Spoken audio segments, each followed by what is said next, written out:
សារិកាកែវកាចកុំចង់លេសា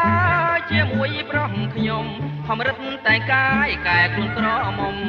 រឹតគូតឡើងក្បំទ្រូងឡើងស្រួចងយ៉ាប់តែខ្ញុំឃើញស្រីបានព្រមចារីតាំងអីចង្រៃវិយោ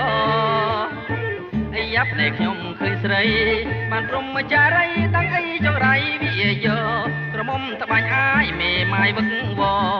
ណាត់ឲ្យខ្ញុំមកស្រីដេកអោប្តីចាស់កំឡងច្រែចាប់ហាដូចគេកំថាគេមានប្តីចាស់កំឡងច្រែចាប់ហាដូចគេកំថាគេមានប្តីថាគេរត់ខ្លួនកែរៀងជាថ្មី